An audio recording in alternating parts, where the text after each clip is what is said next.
नमस्कार, मी लतिका। आज मी तुम्हाला झटपट असं संत्रीचा शिरा बनवून दाखवणार आहे। त्यासाठी बघा, संत्रीचा मी ज्यूस काढून घेतलेला आहे। अशा पद्धतीचे मोठे मोठे होते आणि त्याचा जर तुम्हाला कसा सोप्या पद्धतीत जर काढायचा जर माहित पाहिजे असेल ना रेसिपी, तर त्याची लिंक तुम्हाला मी ह्या रेसिपी खाली देते।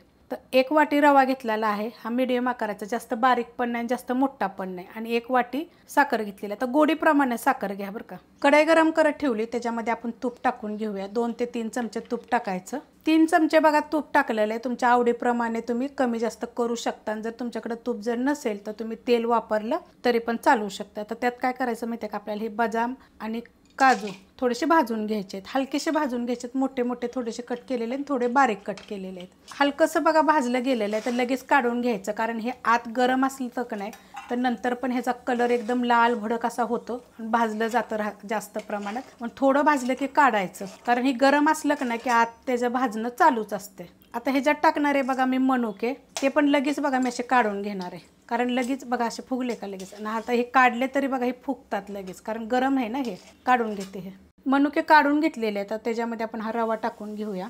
चाळून वगैरे घेतलेला, एकदम साफ करून घेतलेला आहे। आणि ह्याला काय करायचं, मीडियम गॅसवर आपल्याला चांगला गोल्डन कलर येस्तोवर भाजून घ्यायचा आहे। अशा पद्धतीत बघा चांगला गोल्डन कलर आला पाहिजे। जेवढा चांगला आपण हा रवा भाजल ना तेव्हा कधी पण हा चांगला होतो। शिरा म्हणा, तुम्ही ह्याला हलवा सुद्धा म्हणू शकता, रव्याचा छान होतो बघा।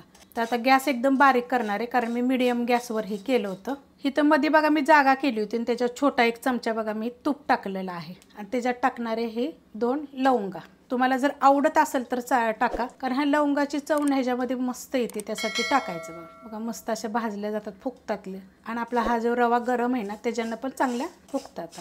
लवंग टाकल्यानंतर सुद्धा बघा 1 मिनिटभर मी चांगलं मस्त असं परतून घेतलेलं आहे। आता ह्यात आपल्याला टाकायचे बघा गरम पाणी। तर 1 वाटी रवा होता बघा गच्च भरून, तर मी 2 वाट्या बघा हे पाणी घेतलेलं आहे गरम। गार पाणी नाही टाकायचं, गरमच पाणी टाकायचं आहे। मिक्स करून घेऊया। गॅस बारीक केला होता बघा एकदम। त्यात टाकणारे बघा वेलची आणि जायफळ पूड साखरमध्ये थोडीशी मी एकत्र केली होती। आणि एकदम चिमूटभर हे बघा चिमूटभर मीठ टाकणार आहे। मिक्स करून घेऊया। त्यात टाकणारे ही संत्रीचं ज्यूस, बघा किती घट्ट असं आहे। मिक्स करून घेऊया। मिक्स करून घेतलं आहे बघा, एक जागी करून घेतलेलं आहे। हे गॅस बारीकच आहे, गॅस बिलकुल वाढवायचा नाही। आणि 10 मिनिटासाठी आपल्याला ह्याच्यावर बारीक गॅसवर झाकण ठेवायचं। पण ही लक्षात ठेवायचं, माझा हा मोठ्या बर्नेलचा गॅस आहे, तर तुमच्या गॅसप्रमाणे लहान मोठा करू शकता तुम्ही। बारीक गॅसवर बघा मी झाकून ठेवलं होतं। तर झाकण आपण काढून घेऊया। जे झाकणाचं बघा पाणी असं साईडनं थोडं थोडं पडलेलं आहे। तर पहिला तर मी मिक्स करून घेते, एकदम सुटसुटीत। तुम्हाला पाहिजे तर बघा ह्याच्यामध्ये थोडंसं केसर दुधामध्ये भिजवून जरी टाकलं तरी चालेल, किंवा कलर जरी खायचा जरी तुम्ही त्याच्यामध्ये टाकला तरी पण चालू शकते। आता ह्याच्यामध्ये आपल्या गोडीप्रमाणे साखर टाकायची। ह्याच्यात हे आपण मनुके घेतले होते ते हे काजू बदाम बघा, मी म्हटलं तर ना एकदम जर जास्त लाल केले का ना ते लय लाल होतात बघा। तर अशा पद्धतीचे केले का ना ते एवढा नंतर असा कलर येतात। हे चांगलं मिक्स करून घेऊया। साखर टाकल्यानंतर बघा मी मिक्स करून घेतलेलं आहे। तर थोडंसं असं पातळ होतं।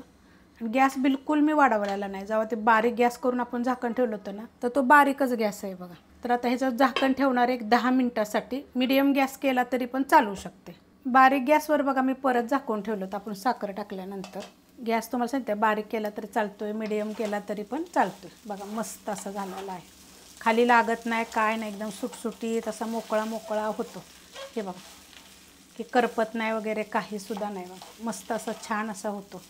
आणि हा थोडासा थंड झाला ना तर एकदम सुट्टा सुट्टा सुट्टा होतो, एकदम मस्त असा होतो बघा। अशा पद्धतीने एकदा करून बघा। रेसिपी आवडली तर लाईक करा, सबस्क्राईब करा, कमेंट करा आणि शेअर बी करा।